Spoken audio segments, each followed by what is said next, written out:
Welcome to RuralStrong, where we talk real challenges and bold solutions in rural economic development. I'm your host, Joe Barker. Let's get into it.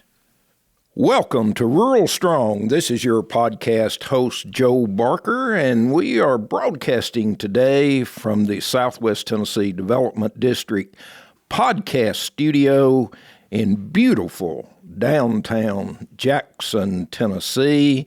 And we've got a great guest today that is going to talk about a subject that I think will certainly be of interest to all of our Main Street chamber people, local elected officials.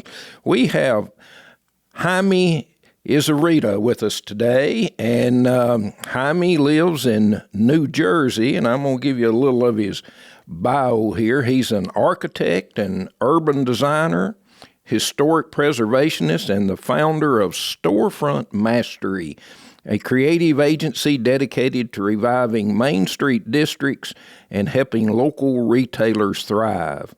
He has over 15 years of experience intersecting urban design, economic development, and environmental psychology. He partners with municipalities, business improvement districts, and downtown organizations to physically transform and reactivate streetscape experiences. And Jaime's also an author of several books, including Storefront Mastery and Main Street Mavericks. Jaime, welcome to RuralStrong. Thank you so much, Joe. I'm very happy to be here. Now, you know, the obvious question is, reading your background, evidently you're originally from Ecuador, is that correct? Correct. I am originally from Ecuador. So now, how did you get from Ecuador to New Jersey to Storefront Mastery? That's the question of the day. First question and question of the day. Okay, so I went to architecture school in Savannah, Georgia. And this was way back when. So I've been practicing architecture in Ecuador since probably 2003, more or less. And eventually me and my family, we moved to Miami. And we started in Miami, and I had a job that I was working in a great, it's an urban design company that does software solutions for zoning and municipalities. And then my wife got into dental school, so she got accepted into Rutgers, which is here this is the State University of New Jersey. So I was looking for a place to live. I did a huge spreadsheet with everything that I was looking for in a city, and I found that Montclair, where we live, was the one that offered the most columns in my spreadsheet. And so we moved here. After she graduated, we were deciding what to do, and we stayed. So we stayed in New Jersey. We are business owners here in New Jersey.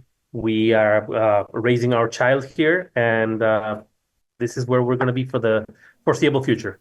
Great. Well, I'm always enamored by how folks get to their current place in life and all the twists and turns that they take.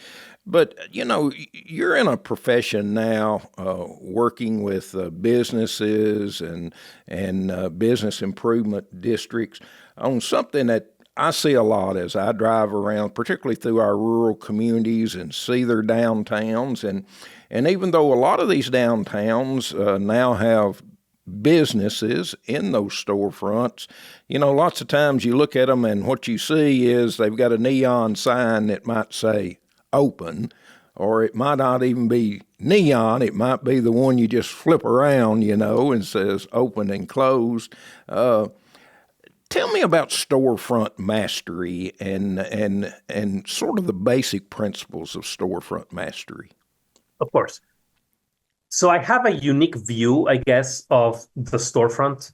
My first training before becoming an architect was graphic design. So I tend to see the entire storefront as a billboard, as a poster, as a communication piece. And so every single storefront that I design takes in consideration the entire area of the storefront to send the message. I guess this is the foundational part. What does a poster, what does a flyer, what does a communication piece need to have in order to be readable and be visible to people? Number one, it needs to be easy to understand in a flash. Most of the times, people are not standing in front of storefronts and trying to decipher what the storefront is. Most of the times, people are just driving by, maybe 15, maybe 20 miles an hour, if it's a decently speeding vehicle in a main street. And you'll be able to see maybe 4 or 5 elements from that storefront. Those 4 or 5 elements, my theory is that we need to maximize their impact. This is how many words, for example, you can read from a sign from a moving car. You will most be able to see 4 or 5 words. And those words need to be well written, those in good lettering, so that they are easy to understand and easy to understand quickly. And so looking at the storefront from a graphic design perspective and creating this holistic, let's say, or a larger piece, larger communicational piece from the storefront has been very interesting. Number one, because the storefront is not a design piece that is dislocated from the business inside. The storefront is a communicational piece from the business inside. So we need to understand the business. We need to understand the industry they're in. We need to understand the role they play in the community, what their story is, where do they come from? Do they were they in that industry their whole lives, or they just had an epiphany one day and said, "Oh, now I'm going to open this business." What is the business about? What is the business selling really? Because a business might sell boots, a business might sell records, a business might sell, I don't know, groceries. But those businesses are fulfilling needs. And when they fulfill needs of the community will adopt them as theirs. So we need to know what is that need of the community that the businesses are providing. Once we have all that information, we create the storefront, we design the storefront, we have the architectural background to do it. And of course, I am the lead designer here. I have the architectural background to create a legible and readable design, but I also have the graphic design background to create the design as a full communicational piece for the business. Okay, a couple of questions. I'm sure we're talking more than just the window part of the storefront. Is that correct? Correct. And yes. and how do you get around? A lot of, particularly in our rural communities, a lot of the downtown buildings are older. Many of them are being leased. They're not owned by the business owner. So how do you navigate that of being able to do things actually with the structure itself? Okay, first, the structure itself. I'm an architect, and I've been interested in historic preservation. I've done rehabilitation of buildings in the past. One of the things that is foundational part of my work is the respect of the building. So sometimes you will see that a business will come and they will create a huge sign and plaster the sign wherever they can on that storefront. And that sometimes obscures the architectural details of the building. Yes, your sign is larger, but your entire communication is losing a little bit of its edge because the size of the sign is detrimental to the entire piece. So one of the things that we try to do all the time is to first look at the building. Look at the building and understand what the building is, understand what the design of the building, and work within those constraints of the design of the building. And then number two, most of the work that I do is not directly with business owners. Most of the work that I do is with the business improvement districts, with the main street organizations, with the downtown managers, any place management organization that works with local businesses. And so they hire me because their vision of how are we going to make this entire street better is something that I can answer with individual storefronts, making individual storefronts better. So then I work with the business owners who are the users of my services. So the organizations that are funding these endeavors, they typically have facade grants that are not gigantic. These facade grants may be, I've worked with as little as $1,500, and I've worked with $15,000. This is the typical size for a storefront grant. So we try to do all cosmetic work that doesn't require any construction, doesn't require any demolition, doesn't require any major work on the storefront. That is how we are able to keep it below a certain threshold of cost, number one, and also within the constraints of the building, because we are not doing anything that requires taking some pieces of the building out and creating new ones. So evidently, Jaime, you're one of those folks that believe that online shopping is not killing all of our local businesses. That really, if I understand you correctly, is, it's still attractive. It's attractive to me to walk in a business, to actually look at the good that I want to purchase, maybe pick it up and feel it and touch it. So creating these attractive storefronts is something that actually helps overcome that online business, challenge. So I keep saying that retail is not dead. Only boring retail is dead. We have an incredible convenience. We have progressed so much as a civilization and as a society that if I need a bottle of aspirin, or I need toilet paper or anything, I can just go on my phone and 2 hours later, it'll be on my doorstep.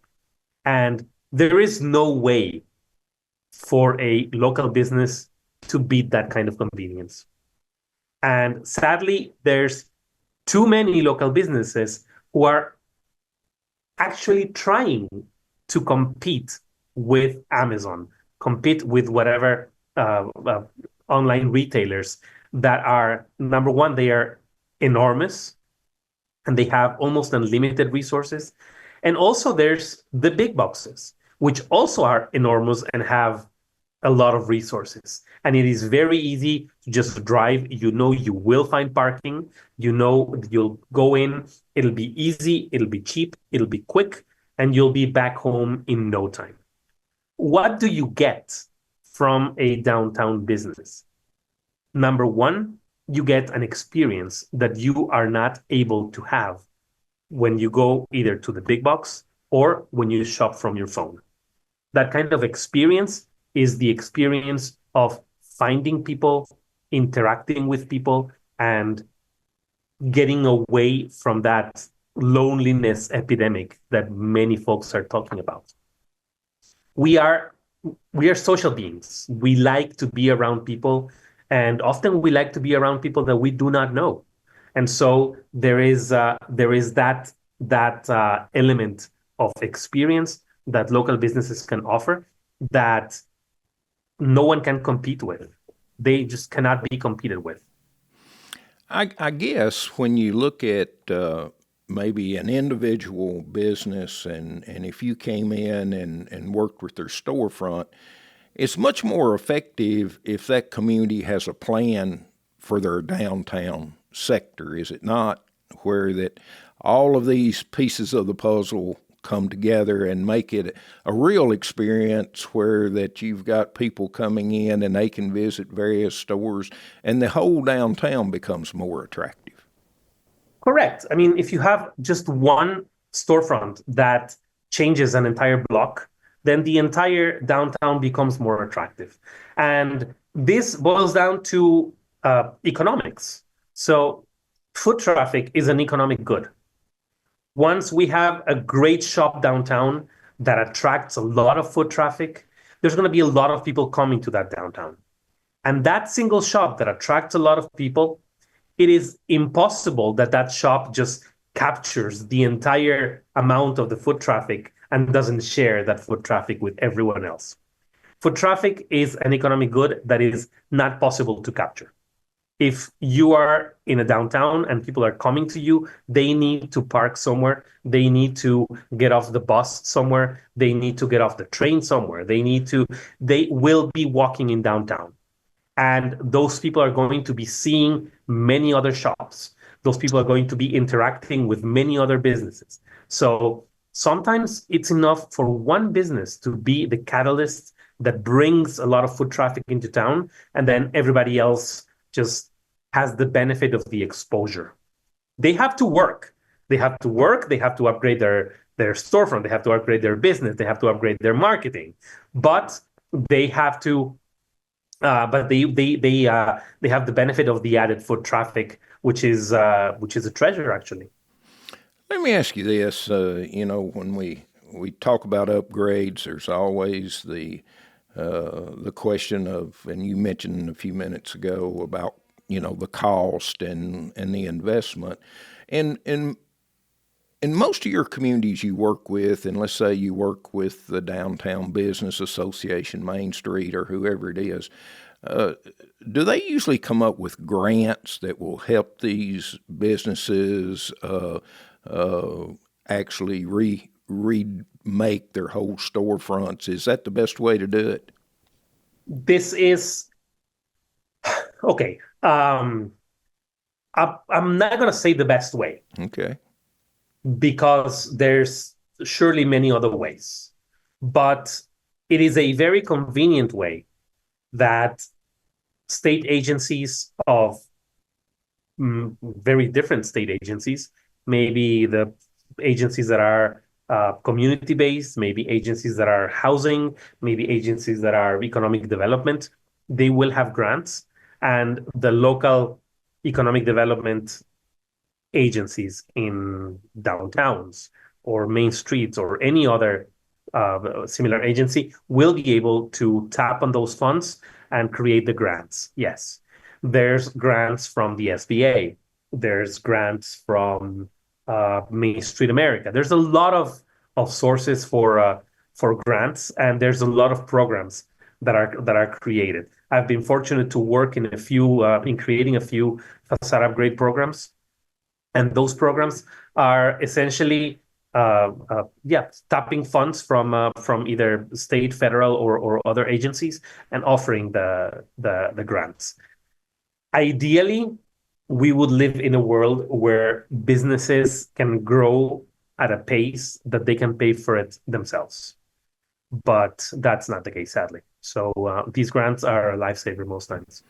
All right, let's talk about that bad word, zoning, for a moment. Oh, yes. We get in communities, and some of them have some very rigid zoning codes. So how do you work with the planning commission, the zoning board, the local elected officials?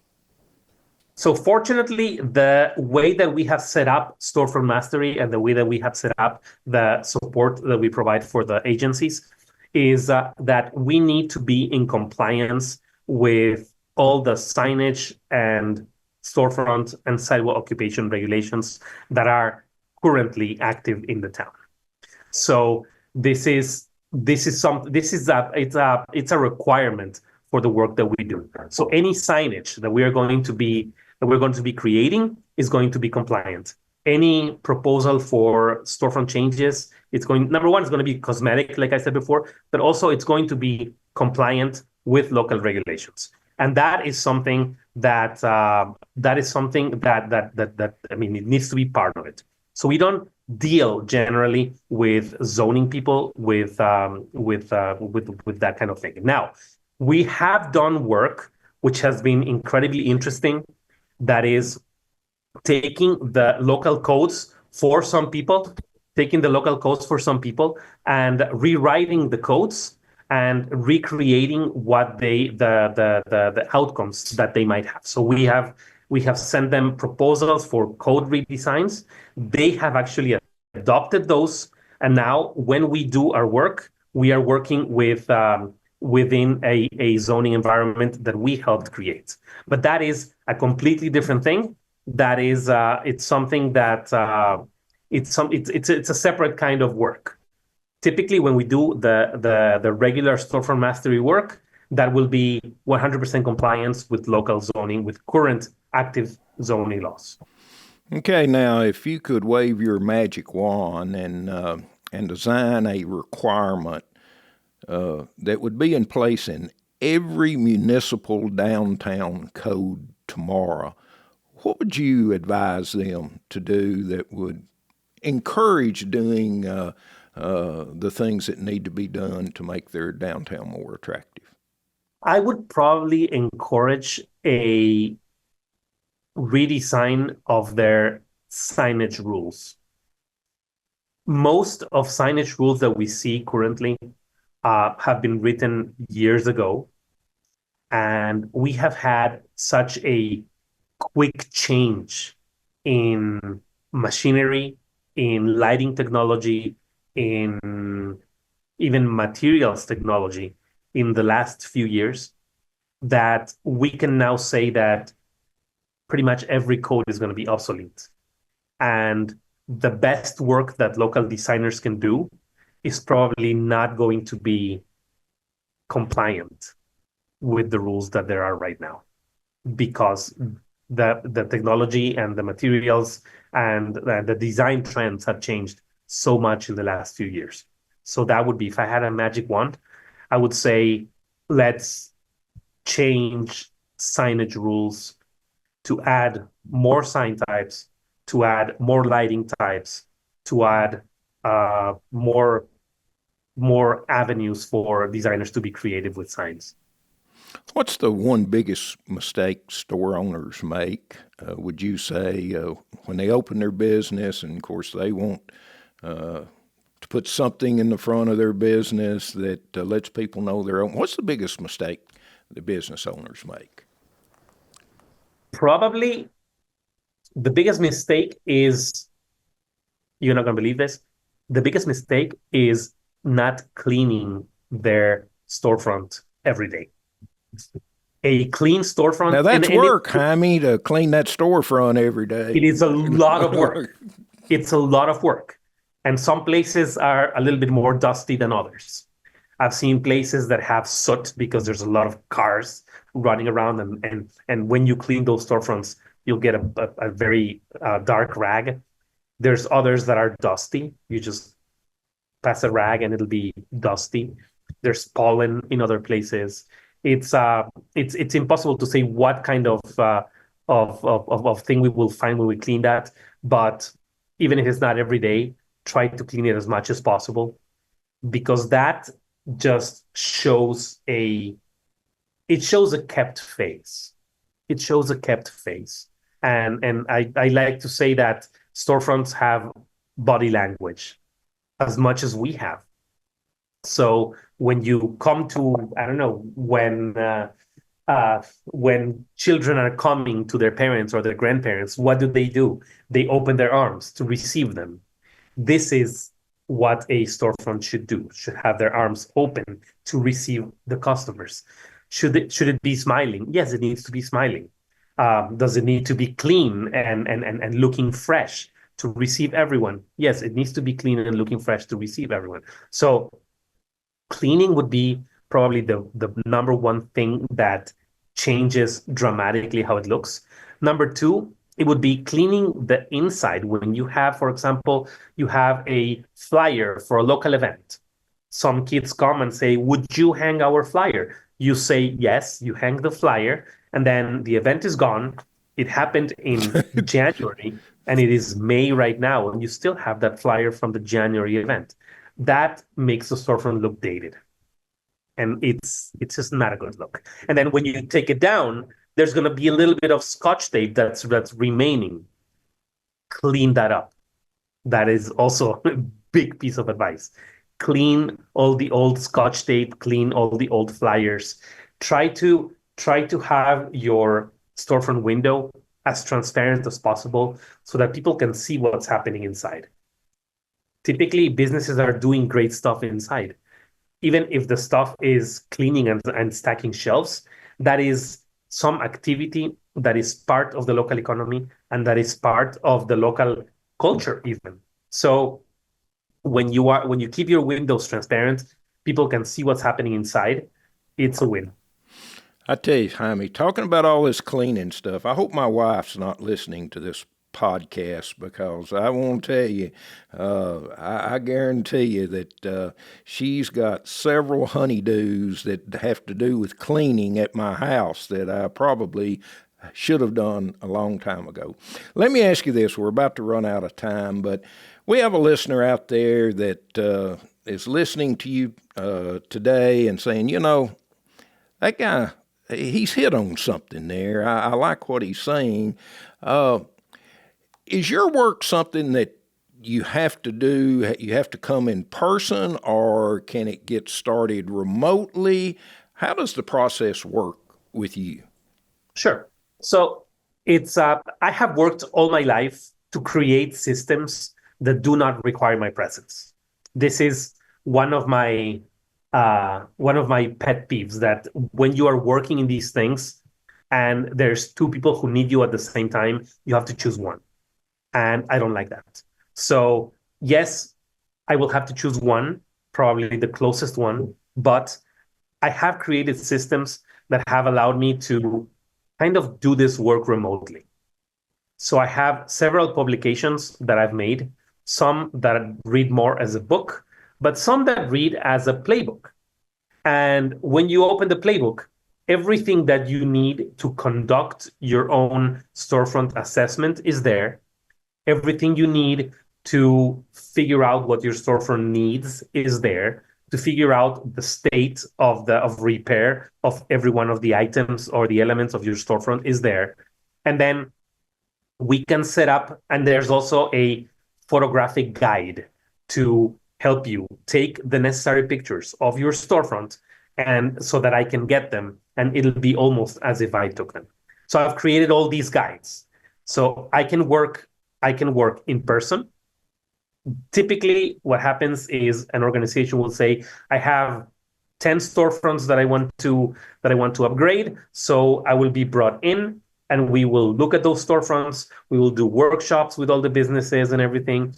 And I will take the pictures. I will do the assessments in person there. And then I will come back to my office and I will do the design proposals here. So that's number one. And number two is, of course, the remotes. I have all the different materials. I send all the different materials to the organization and also to the business owner. And they can do the assessment. They can take the pictures. We can discuss the storefront and do basically the same intake interview that I would do in person. We would do it remotely. And then I get all the materials, I design, and I present to them once I'm done, also remotely. So there's the two options are there. Great. Well, Jaime, give our listeners how they can contact you, your website, whatever it might be, if they want to get more information. Yes, the best way to contact me is via email. So my website is storefrontmastery.com, and my email is very easy, hello@storefrontmastery.com. This is the best way that they can contact me. I am also on LinkedIn. I have a Storefront Mastery Facebook page, but I am very bad at updating those. I usually respond to email very quickly, and I am always very happy to see emails from new friends who need our help. Fascinating, and I'll tell our listeners that if you didn't get that, you can always email us at RuralStrong@gmail.com, and if you want to get in touch with Jaime, then I can forward that to him and be glad to do that. Jaime Izurieta has been our guest today, and sir, it's been a privilege, and I'd love to maybe in the future us to get back together and talk a little more in depth about some of your projects. That would be fantastic, and I am due a visit to the beautiful state of Tennessee. I've only seen one or two of your downtowns. I would love to see more. Very interested to go. So hopefully sometime I'll make it there. Well, we'd love to have you because, I must warn you for your own safety, though, that if you come to Tennessee, you'll want to move out of New Jersey, okay? That's just the way it happens. That's just the way it happens down here. But that is a fantastic promise. I would love to see it. Thank you for being our guest, my friend. Thank you, Joe. Thanks for joining us on Rural Strong. If you found this helpful, share it. And follow the show for more insights from rural leaders making a real difference. Until next time, stay rural strong.